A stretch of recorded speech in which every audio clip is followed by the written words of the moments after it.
to build, to develop, to do anything. You're only when only airport was bombed. You're essentially in an open air prison. You can't leave. You can't move without the permission of Israel. At some point, would you react? A very bleak picture. But I will say that from what I know, Israel is the size of New Jersey, which is a very tiny country, and they are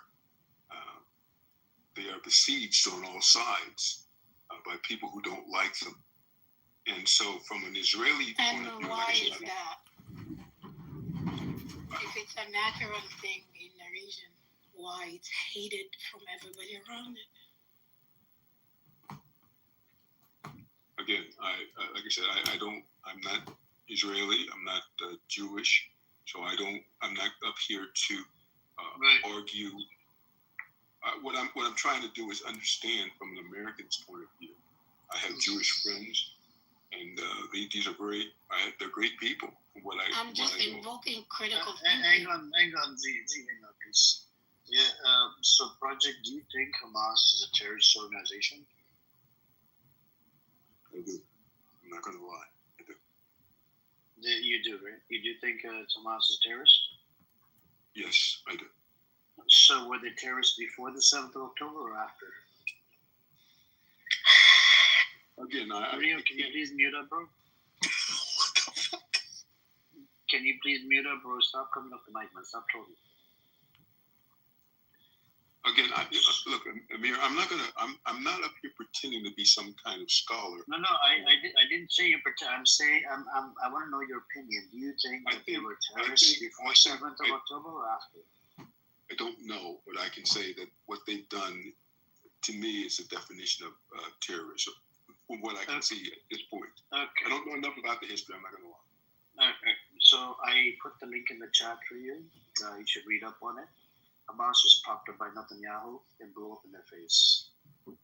Prior to 7th of October, there was 10 days prior to it, Egyptian government gave alerts to Israel.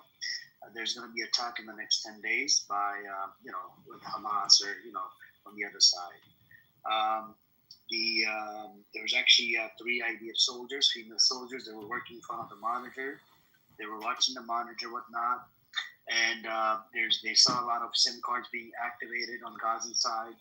There was a lot of activity going on Gaza side. They reported back to the commander of IDF. IDF commander reported to the NSC, which is National Security Council of Israel.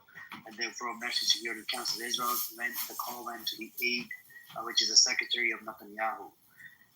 And the secretary of Netanyahu knew about the call, that there's a threat, whatnot, and related to a lot of activities or whatever. They even tried to change the time of the call by 10 to 12 minutes. Now, the question is, the reason why I asked you that question, if they were terrorists before the 7th of October, which they were, according to Israel and America, they're considered to be terrorist entity, Hamas. If they're terrorists, why would you fund a terrorist entity prior to 7th of October? I put the article in the chat. This is a Jewish Israeli source from Times of Israel. If you read up on it, the reason why they funded Hamas to keep the divide from the West Bank to Gaza, right? So they keep on fighting each other so it doesn't turn into two-state solution. Because Netanyahu, about 2 to 3 times, he had, there's multiple chances for him to turn it into two-state. He said no Palestinian statehood. Even prior to 7th of October, in front of a UN Security Council, he said, he pointed to the map, and there was no Palestinian statehood. From river to the sea, it was just going to be Israel. So now, my question to you is, if terrorist if Hamas is a terrorist entity, I mean, they're freedom fighters. They're fighting for their freedom. Then what Hamas is a bunch of orphans running around. They're resisting against the occupation. You see what I'm saying? So the occupation is on that Gazan land. It's for over 7 years. The occupation on the West Bank is over 50 years. So what do we do when there's occupation project like in America? How the black folks were enslaved by these white people, right? There were some resistant fighters, right? In America, people fought against the whites. Did they not? So just like that, there, you have the colonizer, which that actually will tell you you that these people came on the land. There were some skirmishes in the beginning, and British decided not to give these people a state afterwards, after the white papers which were issued in 1939. But then what these people did, they were so fucking demonic, they approached Hitler to get Hitler's help to annihilate British mandate leaders and whatnot. And the Nazis, they're like, fuck no, we're not helping you. Why would you approach a Hitler when you know that Hitler's about to put your Jewish brothers and sisters in the fucking oven and turning them into soup? So why would you do that? And this bothers me too much. You have a Jewish militia, a Zionist Jewish militia approaching a fucking Hitler. You see what I'm saying? So this is the problem. You know what just amazes me, Amir, is I'm listening to you speak, and clearly you have passion, clearly you have knowledge, clearly you love the Palestinians. I mean, there's no question about it, and there's nothing wrong with that. And I've been on Jewish stages, and I've heard the same passion, the same knowledge. So I mean, there's such intelligence on both sides. I don't understand why these two peoples that are this intelligent can't figure out a way forward. Because I think it's fair to say. Well, let me ask you this. This is a fundamental question, Amir. Do you think Israel has a right to exist? It would look if it was done by consent, with consent. But if I show you the UN report that says otherwise, that after the Arabs denied the partition plan, Amir, you had Jewish militias. I don't want but you didn't answer the question. I am on water. The airspace occupied. The borders occupied. They did a blockade for over 10, 15 years. Even the fucking chips weren't allowed. And they keep on doing blockade after blockade after blockade. Collective punishment is in their fucking disgusting blood, these Zionist fuckers, right? And I don't even think they're Jewish. They're just atheist motherfuckers. I don't know where the fuck they came from. According to the U.S. government website, they literally says it's only about 200,000 that are connected to the Holocaust. The rest of these motherfuckers, I don't know where the fuck they came from. And this is the problem. And they're demonic piece of shit. Nobody wants these people, and they're disgusting. The Israeli passports. People look at Israeli passports, right? Nowadays, what countries are doing, they're making them fill out extra paperwork because they're scared for national security reasons that what if this is a baby killer that just killed a fucking baby in Gaza and fucking, roaming free on the streets of Australia or something. That's why Australia even put sanctions on some of these leaders like Ben-Gvir, Smotrich, and a whole bunch of other psychopaths. And other countries are doing the same thing. That's bad. Yeah. That's pretty bad because you have people starving. I understand that at their point that Israel had a right to defend themselves back then, but right now people are starving and people need food. Project finish. Give me 30 seconds and I'll be quiet. I'm sorry, my bad, dude. I'm sorry. It's okay. No worries. Just 30 seconds. I'll wrap it up. Amir, let me tell you something. I appreciate your passion. I absolutely do. Ace, you are absolutely amazing. I appreciate you guys having me at your table, having this frank discussion with me. But I will tell you this. This is just anecdotal. I have a Jewish dentist, just a lovely man, an incredibly beautiful person. And I just cannot agree when you said, Israeli piece of shit and all that stuff. It just bothers me, the kind of rhetoric. I understand. Do you want the data? No, I'm going to. More than half of them have served in the idea. What do we do about that? I've taken the screenshot of the link that you shared in the chat. And I'm definitely going to. You can't conflate Israeli and Jewish together. One's a religion, and then Zionism. That's a political ideology. Fair enough. But anyway, look, I said I would take 30 seconds. I'm going to go down. I just appreciate you guys educating me. But I must say, you have some beautiful Jewish friends, and that's just a fact. So, I didn't attack the Jewish religion. I attacked the Israelis. I just don't get it. I'm going to read the information that you shared, and again, thank you. Can I ask something quickly? So sure. You were asking Amir, does he think Israel has a right to exist? I think it does, but I don't think there's some people that are born there that have nothing to do with any of the things that have occurred, but not in the essence that it is in today. It cannot exist with the supremacy. It cannot exist thinking that it has a right to rape, pillage, steal land, occupy. It can't. The only way to move forward is, and one thing that bothers me is if anybody thinks there's some sort of equality here, the upper hand has always been Israel. They've been funded by the U.S. since inception, 1948. They have the world support. The underdog has always been Palestinians, by far. The only way this works is if Israel takes its colonialist, mission, steps back, pays reparations, the same which way the Germans, Germany did for the Holocaust survivors, and helps rebuild, apologizes, moves back, gives Palestine its autonomy, as any country has, its freedom to have economic zones, to build its economy, to live freely, not to be oppressed, not to have a phone stolen in the middle of the night. No crazy checkpoints. That is how they can exist. But the problem is, Israel refuses to do that. Absolutely refuses it. So who is the one that's stopping in the way of peace? It's Israel. Palestine just wants to exist in peace. That's it. Don't you see that project at all? I hear what you're saying. I don't agree with everything that you said. I really don't. I think it's fair to say that the Israelis, the Jewish people, were the underdogs at one point. I mean, 75 years ago. No, now. I'm talking about But I don't think you can just look at. I think you have to put it in context, right? I mean, you can't look at people that were treated the way the Jews were treated in Germany. Well, how does Palestinians fault? Why are they responsible for how they were treated? And that's the problem. That's the. Yeah, but you're making it sound like they're responsible for this shit.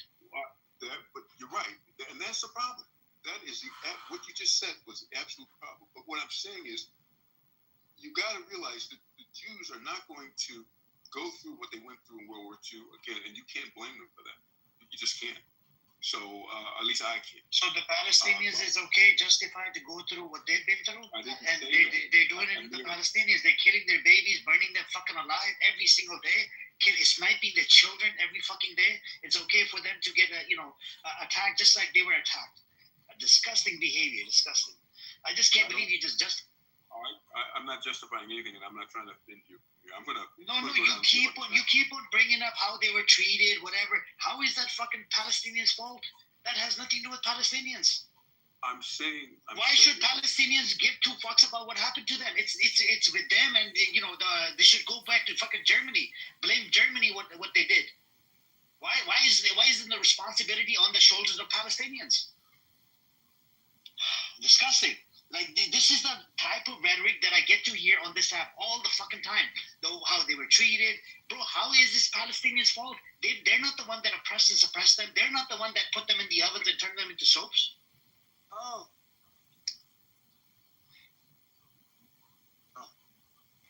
Project, you're basically making it seem like saying that if, let's say, I was bullied, and then when I get older, and I have the ability to, that I have the right to bully others. I guess, and I hear your passion, and I hear Amir's passion. Yeah, but brother, it has nothing to do with passion. You got to think outside the box. It's about to put your people in the fucking oven and turn them into soap. Why would a Jewish militia approach a Nazi? They approached a Nazi twice. Havana Transfer Agreement, 1933. And in 1940 to 41, why would these Zionist fuckers approach a Nazi? That's my question to you. If you can answer it, I'll really appreciate it. They did this. I'll give you facts. I'll give you data on this. And the Zionists, they actually agree on this. So if you can provide me an answer on this, I would really appreciate it. You should ask yourself every time somebody brings up a Nazi or Hitler, whatever, why would a Jewish militia that was heavily involved, bombing the shit out of the British mandate leaders to force them into the state called Israel, the same gang members, why did they approach the fucking Hitler to get help from a Hitler when they knew the Hitler is about to put their people in the fucking ovens to turn them into soap? I'll give you the data. I'll put the link in the chat from Lehi Jewish Militia Gang, 1940. Fucking they approached the Hitler. to take a screenshot of it, and I'm going to do the research. I mean, I promise you that. But I said, Ashton, you can get up here and speak your piece. And again, I thank you for inviting me to your table. Appreciate it. Look, I knew that back then, and I keep saying back then, yes, Israel at the time had the right to defend themselves at the time, but right now, in this time, people are starving. My church has talked about wanting to go and send supplies or missionaries and stuff over there, but it's very, very dangerous and a bunch of red tape and all this other kind of stuff as far as trying to send supplies. You know what I mean? If you can send 70,000 pounds worth of stuff, hey, that's a start. It's a drop in the bucket, but that's what we would, it's what would be offered. It's horrible. Food is nowhere. One guy was carrying flour in a shirt. The conditions are abhorrent over there. The way people have to live is utterly embarrassing. Folks, my church show are in open air, meaning outside. They have no running water, no electricity. My church said it's like they were thrown back into the equivalent of the 1800s. This is what they said.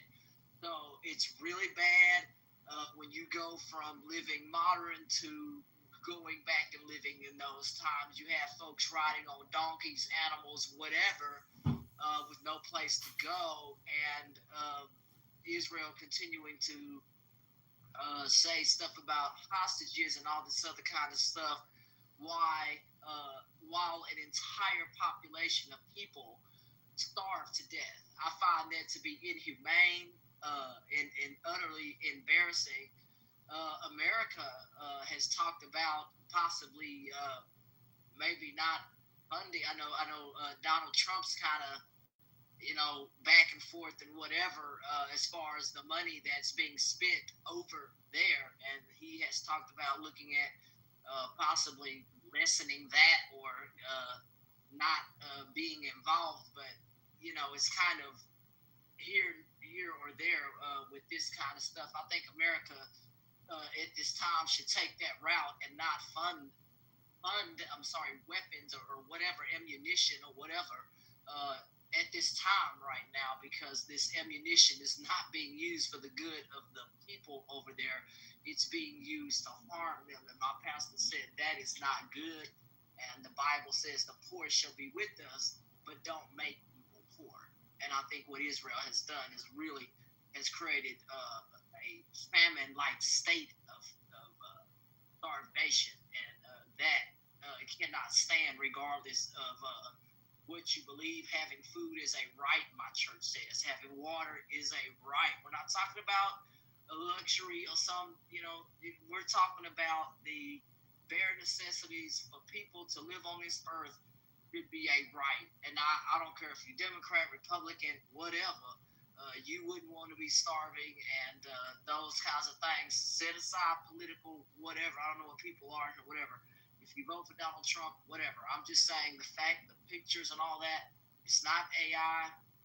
And to see people's ribs and that kind of stuff, guys, folks in Israel, hello, continue to protest. Some folks over there also spoke out about the conditions. So there are some folks in Israel speaking out, but we need the government itself to speak up, and it's not doing anything.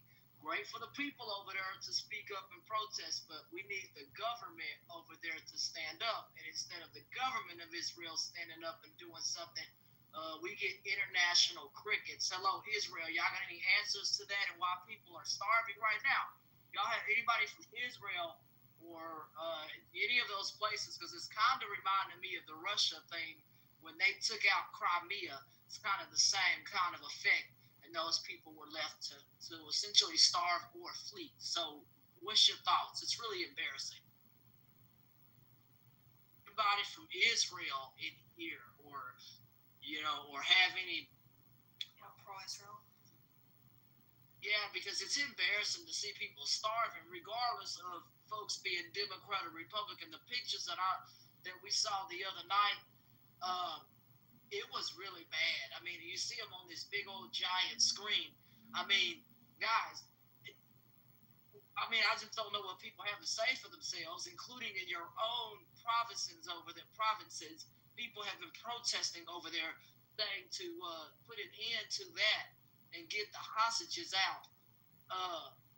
Not bomb the place into oblivion. I even think some of your people over there have spoken out. But where's the government? And why isn't the government speaking up? Yes, the people can protest, but why isn't the government, trying to put a stop to, or someone there step in Ashton, to put an end to but this? what are we doing as Americans? Our tax dollars are funding this through and through. We should stop funding. I think we should stop funding that. And Donald Trump made. I'm not. What are we doing as Americans to protest against it? A lot of Americans have spoke out, and others have tried to. Somebody's racing down the street down here. Good luck.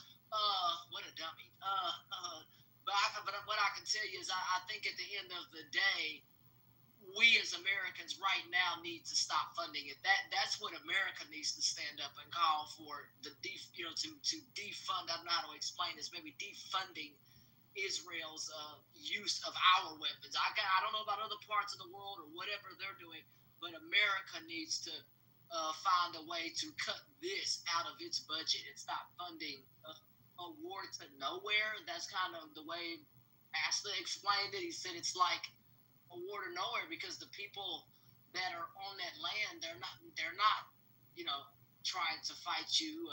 They're trying to survive and live, and they're kind of caught up in the crossfire, and that's not fair.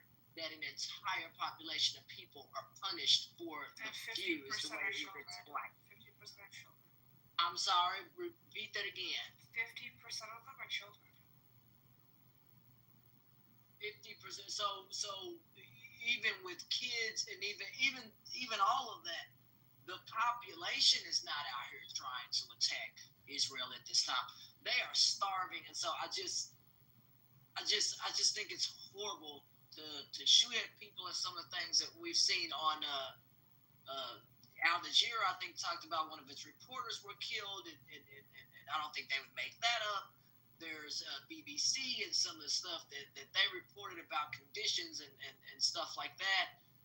There have been churches in the Dallas-Fort Worth area where some volunteers and people are like, we're not getting any, paychecks for being here. You know what I mean? So they are speaking. I just want people to understand that kind of stuff cannot withstand and be and continue to be funded. What's y'all's